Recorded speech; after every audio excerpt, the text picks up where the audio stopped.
এই মুহূর্তে আমাদের দেশে ৬৬ লক্ষ কিলোমিটার রোড রয়েছে, যার মধ্যে হাইওয়ে রয়েছে ১,৪৬,২০০ কিলোমিটার, যা পৃথিবীর দ্বিতীয় বৃহত্তম রোড নেটওয়ার্ক।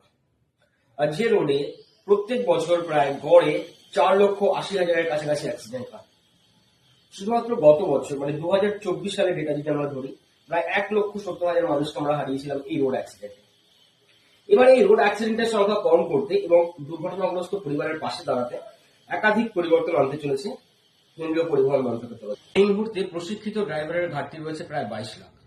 পূরণের লক্ষ্যে আগামী ২৫শে জানুয়ারি থেকে কেন্দ্রীয় পরিবহন দপ্তরের তরফ থেকে একাধিক ড্রাইভার প্রশিক্ষণ কেন্দ্র চালু করবার সিদ্ধান্ত নেওয়া হয়েছে।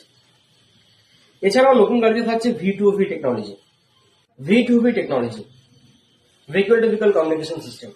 এই নতুন সিস্টেম অনুযায়ী গাড়িতে থাকতে হবে জিপিএস, ওয়্যারলেস কমিউনিকেশন সিস্টেম এবং সেন্সর, যার সাহায্যে গাড়ি তার গতি, দিক, ব্রেক, অবস্থান ইত্যাদি সংক্রান্ত ইনফরমেশন আশেপাশের গাড়িতে পাঠাতে পারবে। ঘন কুয়াশা বা জোর বৃষ্টি বা রাতের অন্ধকারে যখন দেখা যাবে না, সেই মুহূর্তে হঠাৎ কোনো গাড়ি যদি ব্রেক করে বা রাস্তা খারাপ থাকে বা রাস্তায় কোনো রকম সমস্যা থাকে, সেই ইনফরমেশন গুলো সহজেই পিছনের গাড়িতে পাঠানো যাবে, যার ফলে কি হবে, দুর্ঘটনার সম্ভাবনাটা কমবে।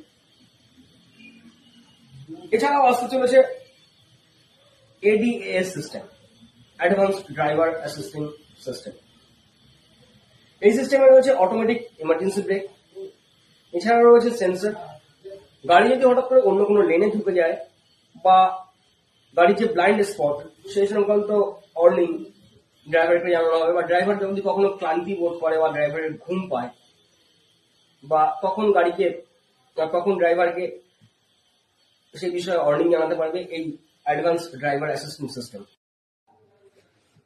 দূরপাল্লার স্লিপার কোচ বাস তৈরির ক্ষেত্রে একাধিক নিয়ম আনতে চলেছে কেন্দ্রীয় পরিবহন মন্ত্রক। এবার থেকে শুধুমাত্র কেন্দ্রীয় অনুমোদন প্রাপ্ত সংস্থাই এই বাস তৈরি করতে পারবে এবং বাস তৈরি করার সময় লক্ষ্য রাখতে হবে নিরাপত্তা সংক্রান্ত ব্যবস্থা। সমস্ত রকম সিকিউরিটি সিস্টেম, যেরকম ফায়ার এক্সটিংগুইশার বা ইমার্জেন্সি এক্সিট, ইমার্জেন্সি হ্যামারের ব্যবস্থা, এছাড়াও থাকতে হবে ইমার্জেন্সি লাইটনিং ও অ্যাডভান্স ড্রাইভার অ্যাসিস্টিং সিস্টেম, যেটা আমি একটু আগেই বললাম, ADAS সিস্টেম।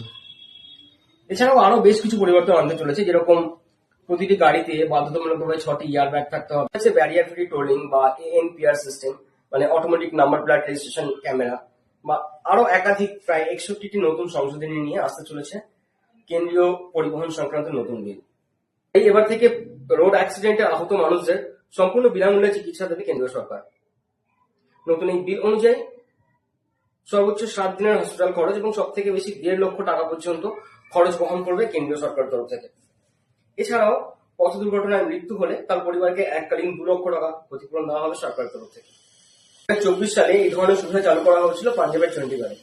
এর পরবর্তীতে আরো 6টি রাজ্যে এই সুবিধা চালু করা হয়, যেখানে দুর্ঘটনাগ্রস্ত ব্যক্তি চিকিৎসার জন্য কেন্দ্রীয় সরকারের তরফ থেকে সর্বোচ্চ 25,000 টাকা খরচ করা হতো।